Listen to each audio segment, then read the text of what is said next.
Hello दोस्तों, तो कैसे हैं आप सब लोग। दोस्तों, आज मैं आपके लिए एक और मुख्तलिफ टॉपिक पर बनी साई-फाई एलियन मूवी लेकर आया हूँ। इस मूवी में हम देखेंगे कि एलियन एक लड़के को अगवा करके ले जाते हैं और वापस ज़मीन पर भी छोड़ जाते हैं, लेकिन इस लड़के की कहानी का कोई भी बिलीव नहीं करता, क्योंकि मैन इन ब्लैक ऑर्गेनाइजेशन जो ज़मीन पर आने वाली एलियंस को डील करती है वो इस लड़के के पीछे पड़ जाती है। लेकिन वो लड़का अकेला नहीं था, एक लड़की और भी थी जिसका कहना था कि उसे भी एलियंस ने किडनैप किया। अब वो दोनों मिल जाते हैं और यहीं से इस कहानी की शुरुआत होती है। मूवी की कहानी में हमें पता चलेगा कि एलियंस ने इनको क्यों किडनैप किया और वो दुनिया में आकर क्या करना चाह रहे हैं। दोस्तों, अगर आपको मेरी वीडियोस पसंद आ रही हैं तो कमेंट करके ज़रूर बताएं। इस मूवी की कहानी 1979 से शुरू होती है, जहां हम अलास्का के एक जंगल में कॉल नाम के एक आदमी को देखते हैं जो कि लकड़ियों का काम करता है। और जब उसकी गाड़ी के आगे लकड़ियों का ट्रक चल रहा होता है तो तभी वो अपने आप ही हवा में उठकर नीचे गिर जाता है। कॉल को कुछ भी समझ नहीं आता, इसलिए वो अपनी गाड़ी से बाहर निकलता है और वो देखता है कि उसके ऊपर एक एलियंस का यूएफओ है और वो एलियंस उसको किडनैप कर लेते हैं। कहानी यहाँ से अब प्रेजेंट में आ जाती है, जहाँ आइजक नाम के एक कंप्यूटर इंजीनियर को दिखाया जाता है जो अपने फ्रेंड के साथ मिलकर स्पेस में सिग्नल्स भेजते हैं और वहाँ से जवाब भी आता है, लेकिन वो उस सिग्नल को नहीं समझ पाते। यहाँ हम देखते हैं कि आइजक अपने वीडियो ब्लॉग्स भी बनाता है। एक दिन आइजक हाइकिंग पर जाता है तो वो देखता है कि आसमान से एक आग का गोला जमीन की तरफ गिर रहा है। आइजक उस तरफ बढ़ जाता है। इस आग के गोले को गिरता हुआ पूरा शहर देखता है, इसलिए पुलिस भी उस तरफ जा रही होती है। पर सबसे पहले आइजक उस जगह पर पहुंच जाता है जहाँ पर वो एक यूएफओ को देखता है और उसे रिकॉर्ड करने की भी कोशिश करता है, लेकिन तब तक यूएफओ वहाँ से गायब हो चुकी होती है। और अगले पल आइजक के पीछे एक एलियन खड़ा होता है, उसे भी वो रिकॉर्ड करना चाहता है, लेकिन वो एलियन वहाँ से निकल जाता है। आइजक डर जाता है और वहाँ से भागने लगता है। और उसके बाद हमें दिखाया जाता है कि आइजक की आंख 3 दिनों बाद खुलती है, यानी कि 3 दिन तक वो कहाँ था, उसके साथ क्या हुआ, उसे कुछ भी समझ नहीं आता। उसके हाथ पर चोट के निशान होते हैं। आइजक को समझ नहीं आता कि उसके साथ क्या हुआ, उसे नहीं पता होता कि वो 3 दिनों से कहाँ गायब था। अब आइजक अपने कैमरे को देखता है जो उसी के पास पड़ा होता है। उसकी रिकॉर्डेड वीडियो में देखता है कि किसी चीज ने उसे आसमान में खींचा था। वो समझ जाता है कि उसे यूएफओ के अंदर खींचा गया था, यानी एलियन ने उसे किडनैप किया था। इसलिए वो डॉक्टर के पास जाता है और उसके हाथों पर जो चोट के निशान होते हैं वो डॉक्टर को दिखाता है। और जब डॉक्टर उसके हाथ का एक्सरे करता है तो पूरी तरह से हैरान हो जाता है, क्योंकि किसी ने उसकी हड्डी को काट कर दोबारा जोड़ा था। और इस बारे में आइजक को कुछ भी याद नहीं था। वो सारी बातें अपने दोस्त को बताता है, लेकिन उसके फ्रेंड को उस पर यकीन नहीं होता। इसलिए आइजक अपने घर आकर अपने ब्लॉग में इस वीडियो को अपलोड कर देता है जो उसके कैमरे में रिकॉर्ड होती है और कैप्शन में लिखता है एलियन अबडक्शन फुटेज, यानी उसे एलियंस ने अगवा किया था। बहुत जल्दी ये वीडियो पूरी दुनिया में वायरल हो जाती है और अब आइजक को एक न्यूज चैनल वाले बुलाते हैं इंटरव्यू के लिए। और जब वो आइजक से सवाल पूछने लगते हैं और उनमें से एक सवाल पर वो अटक जाता है, उस सवाल का जवाब वो नहीं दे पाता और सबको ऐसा लगता है कि आइजक झूठ बोल रहा है, इसलिए इंटरव्यू खत्म कर दिया जाता है। इस बात से आइजक बहुत परेशान हो जाता है, इसलिए घर आकर वो इस फुटेज के नीचे कमेंट्स को पढ़ना शुरू कर देता है। वो देखना चाहता था कि इस तरह का हादसा शायद और किसी के साथ पेश आया हो। वहाँ पर एक लड़के का कमेंट होता है जिसके साथ वही सब कुछ होता है जो आइजक के साथ हुआ था। वो उसे मैसेज करते हुए मिलने के लिए बताता है। वहाँ एक लड़की आती है जिसका नाम सारा होता है। आइजक और सारा यूएफओ के बारे में डिस्कस करना शुरू कर देते हैं। आइजक उसे बताता है कि तारीख में पहले भी ऐसे हादसात हो चुके हैं जिसके रिकॉर्ड आज भी तारीख में दर्ज हैं। सारा उसे बताती है कि आज से कई साल पहले यानी 1979 में कॉल नाम के एक आदमी को एक यूएफओ ने अगवा किया था और जब वो मिला तो उसका लाई डिटेक्टर टेस्ट भी लिया गया, लेकिन उस टेस्ट को उसने पास कर लिया। लेकिन अब किसी को नहीं पता कि कॉल कहाँ पर है, क्योंकि उसके बाद वो गायब हो गया था। आइजक सारा को अपना नंबर देता है और उसे कहते हैं कि अगर तुम्हें कोई भी इंफॉर्मेशन मिले तो मुझे इन्फॉर्म करे। अगले दिन आइजक के पास एक राइटर आता है। वो उसे कहता है कि मुझे तुम्हारी कहानी पर पूरा यकीन है और मैं इस पर एक बुक भी लिखना चाहता हूँ। हालांकि आइजक इस राइटर को बातों में ज्यादा दिलचस्पी नहीं लेता, लेकिन फिर भी वो अगले दिन उसके दफ्तर में जाता है। वहाँ पर राइटर उसे कहता है कि दुनिया तुम्हें झूठा समझती है, अगर तुम्हें अपने आप को सच्चा साबित करना है तो तुम्हें लाई डिटेक्टर टेस्ट को पास करना होगा। आइजक उसकी बात मान जाता है और जब उसका टेस्ट लिया जाता है तो वो उस टेस्ट को पास कर लेता है और राइटर को यकीन हो जाता है कि आइजक सच कह रहा है। वो दफ्तर से बाहर निकल जाता है और उसके जाने के बाद यहाँ पर 2 आदमी काले सूट पहन कर आते हैं। ये लोग होते हैं मैन इन ब्लैक। ये इन लोगों का इन्वेस्टिगेशन करते हैं जिन्होंने दावा किया था कि हमने एलियंस को देखा है। अब ये आइजक को पकड़ कर ले जाने लगते हैं और आइजक वहाँ से भाग जाता है,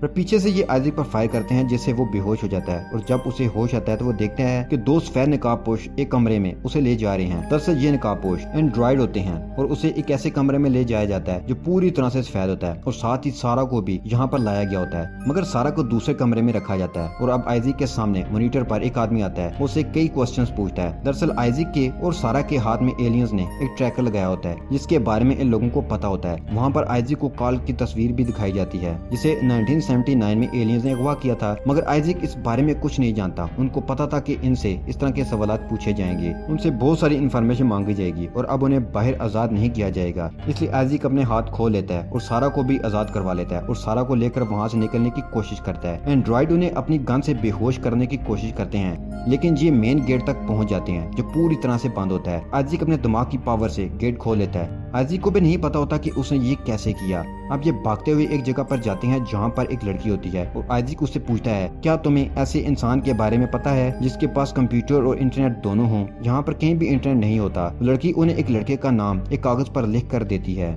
और कहती है कि उसके पास दोनों चीजें हैं। अब आइजिक और सारा उस लड़के तक पहुंच जाते हैं। दरअसल वो लड़का हैकर होता है जिसका नाम जेड है। इससे पहले कि वो जेड को कुछ बताते, वहाँ पर एंड्रॉइड उनका पीछा करते हुए आ जाते हैं। ये तीनों वहाँ से भाग जाते हैं और रास्ते में जेड उन्हें बताता है कि जिन लोगों ने तुम्हें किडनैप किया, कैद किया, ये यूनाइटेड नेशंस की सीक्रेट एजेंसी है। मैं इस एजेंसी के सिस्टम को हैक कर चुका हूँ। आइजिक उससे कहता है कि मैं किसी भी तरह से कॉल तक पहुँचना चाहता हूँ, क्या तुम मुझे उसकी लोकेशन बता सकते हो? फिर जेड अपने कंप्यूटर पर इंटरनेट की मदद से कॉल की लोकेशन पता कर लेता है। इस वक्त कॉल कनाडा में होता है। ये उसके सर्वर का पता लगाकर उसे वीडियो कॉल करते हैं। आइजिक कॉल को कहता है कि जो कुछ तुम्हारे साथ हुआ था वो सब मेरे और सारा के साथ भी हुआ है। कई दिनों पहले मैंने खला में सिग्नल्स भेजे जिसके बदले मुझे एक मैसेज मिला था, लेकिन मुझे इस वक्त लगा था कि ये सिर्फ एक ग्लिच है, लेकिन अब मुझे समझ आया कि वो सिग्नल मुझे एलियंस ने भेजा था। कॉल इस सिग्नल को उनसे मांगता है और जब कॉल को ये सिग्नल देते हैं, कॉल इस सिग्नल को एक ऑडियो फाइल में कन्वर्ट कर लेता है और जब वो इस ऑडियो को सुनता है तो उसे पता चलता है कि आज से ठीक 5 दिन बाद दिन के 4 बजे एलियंस फिर से एक बार फिर जमीन पर आएंगे। वो आइजिक और उसके साथियों को कहता है कि तुम लोग जल्द से जल्द छुप जाओ क्योंकि सीक्रेट एजेंसी वाले तुम्हें किसी भी तरह से ढूंढ लेंगे। इसके बाद कॉल वीडियो कॉल को काट देता है। वहीं आइजिक और सारा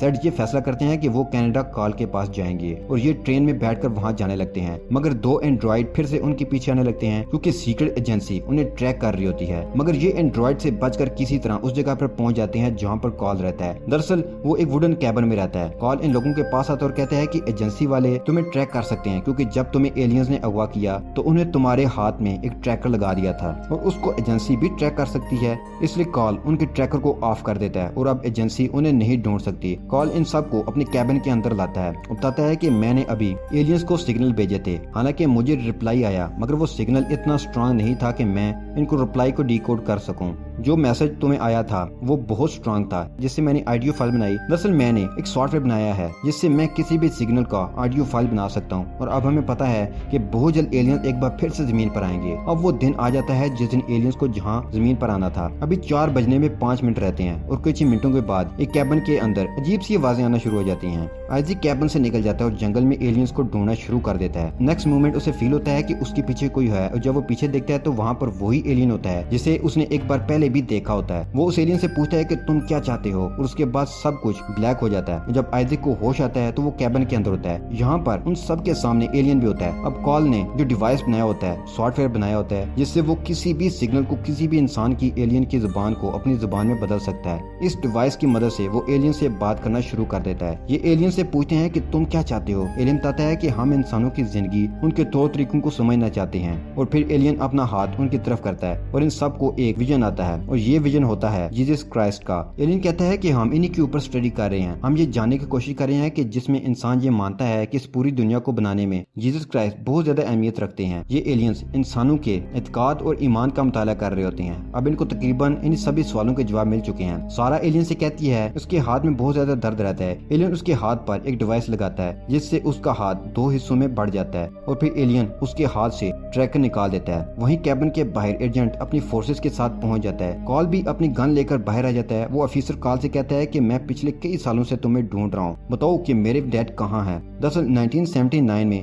जब कॉल की गाड़ी के आगे एक ट्रक चल रहा था जो हवा में उड़कर पलट गया था, उस ट्रक को उस ऑफिसर के डैड चला रहे थे जो उसके बाद गायब हो गए। लेकिन कॉल को सच में नहीं पता होता कि वो कहाँ गए। कॉल कहता है कि मुझे नहीं पता कि वो कहाँ गए। ऑफिसर कहता है कि अगर तुमने मुझे नहीं बताया तो मैं तुम्हें गोली मार दूंगा। कॉल के पास इसका जवाब नहीं होता, इसलिए वो ऑफिसर उसे गोली मार देता है। कॉल की मौत हो जाती है। अब सारा भी बाहर आ जाती है। वो सारा से भी सवाल पूछता है मगर सारा भी कुछ नहीं बताती, इसलिए वो सारा को भी मार देता है। वहीं कैबिन के अंदर दिखाया जाता है जहाँ एलियन आइजैक के हाथ से ट्रैकर निकाल देता है और उसके अंदर मिस्टीरियस पावर को एक्टिवेट कर देता है और उसे कहता है कि तुम्हें अपनी पावर को इस्तेमाल करना होगा जिस तरह से तुमने एक बार पहले भी की थी। उसने वो डोर खोला था और आइजैक अपनी पावर को यूज करता है और वहाँ से सबको लेकर गायब हो जाता है। अब ये दूसरी जगह जाते हैं जहाँ पर एलियंस अपनी पावर से सारा और कॉल को जिंदा कर देते हैं। इस हादसा के 6 मंथ्स बाद दिखाया जाता है कि आइजैक और सारा एक नॉर्मल जिंदगी जी रहे हैं। ये दोनों एक साथ रहते हैं। फिर जेड और कॉल को दिखाया जाता है जो एक नया साइंस प्रोग्राम शुरू कर रहे हैं। ये दोनों अब एक साथ काम करते हैं। वो एजेंट जिसने कॉल और सारा को मारा था